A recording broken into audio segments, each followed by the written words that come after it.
Good morning. हम लोग कक्षा 7 में पढ़ेंगे उपसर्ग किसे कहते हैं।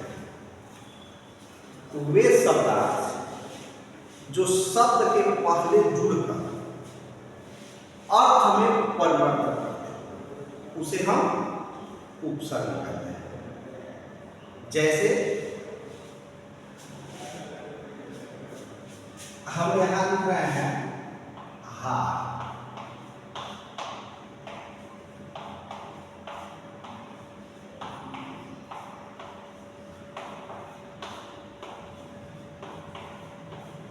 अब देखिए हम 5 बार लिखे हैं हार। इसका मतलब सिर्फ होता है या तो हार है या फिर फूल वाले के पास जाकर कहेंगे कि हमको हार दीजिए अर्थात माला दीजिए। लेकिन अगर हम इसमें उपसर्ग का प्रयोग करते हैं तो ये इस अर्थ को बदल देता है।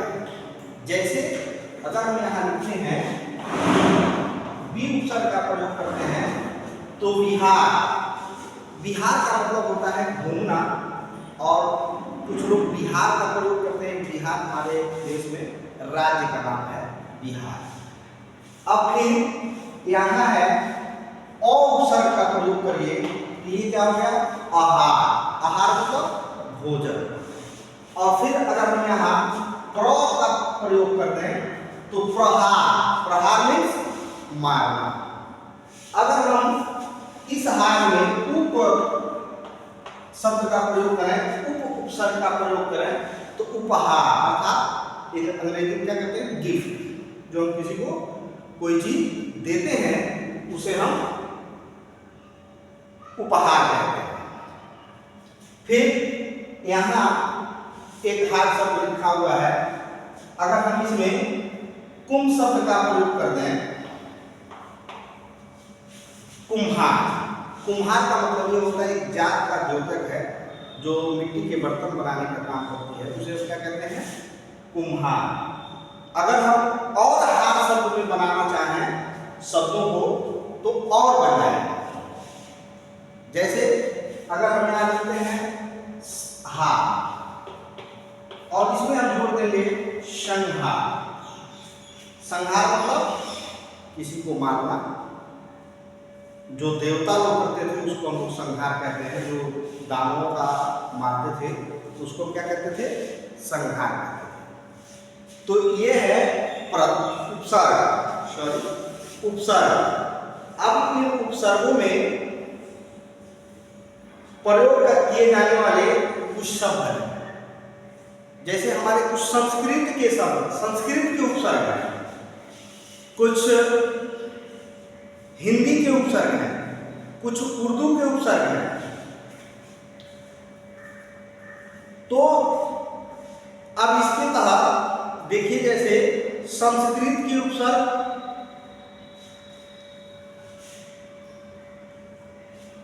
कु शब्द का प्रयोग बुरे के लिए किया जाता है। कु जो है कु उपसर्ग ये संस्कृत का है।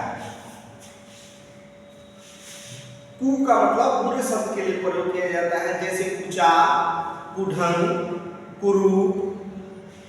फिर संस्कृत में दुर, दुर शब्द का जो प्रयोग किया जाता है दुर उपसर्ग का, ये भी कठिनता के लिए प्रयोग किया जाता है। जैसे दुर्गम,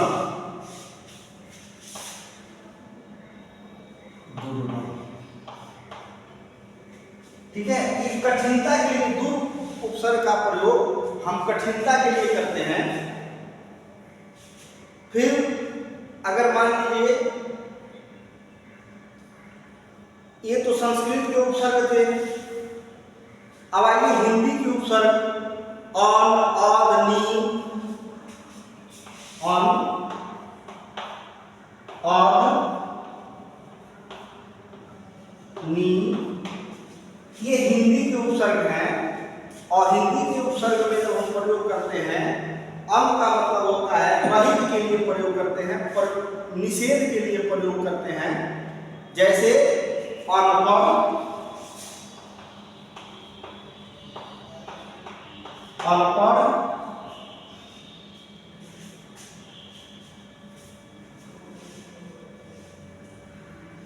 अनबन, अनजान। फिर आता है अध, जैसे कहते हैं अध पका, अध कचरा। तो ये क्या कर रहे हैं, शब्द के अर्थ को परिवर्तित कर दे रहे हैं, जिसे हम क्या कहते हैं, उपसर्ग कहते हैं। जो शब्द में परिवर्तन कर दे, शब्द जुड़ करके, उपसर्ग जुड़ करके शब्द के अर्थ को बदल दे, उसे ही हम क्या कहते हैं, उपसर्ग कहते हैं। ठीक है। तो अब उपसर्ग के बाद अब हम अगले क्लास में बताएंगे प्रत्यय।